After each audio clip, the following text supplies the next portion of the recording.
বন্ধুসকল, আপোনালোক আটাইকে মোৰ চেনেল শ্ৰী বৰ্ষামাত স্বাগতম জনাইছোঁ।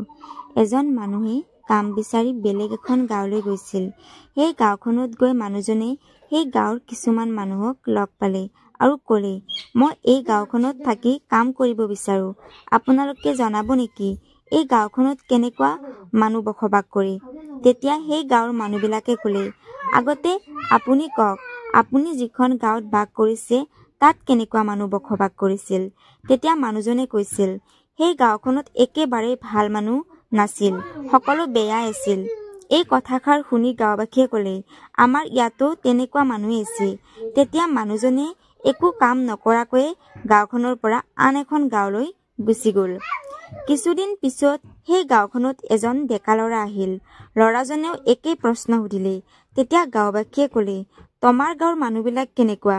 ল'ৰাজনে কৈছিল, আমাৰ গাঁৱৰ মানুহবিলাক খুব মৰমীয়াল, বহুত সহজ সৰল।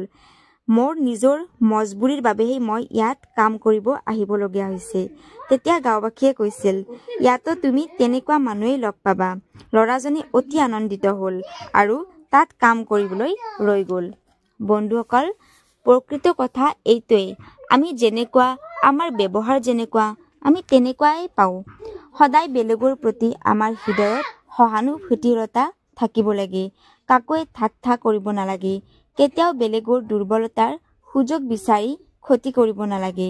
নিজৰ ওপৰত সদায় বিশ্বাস ৰাখিবলৈ শিকক আৰু এটা মুখত মিঠা হাঁহি লৈ সকাৰাত্মক হৈ থাকিবলৈ শিকক। কাৰণ নকাৰাত্মকতা এক প্ৰকাৰৰ ভাইৰাছৰ নিচিনা, যি আমাৰ শৰীৰত লাহে লাহে প্ৰৱেশ কৰি আমাৰ ওপৰত বহুত বেয়া প্ৰভাৱ পেলায়।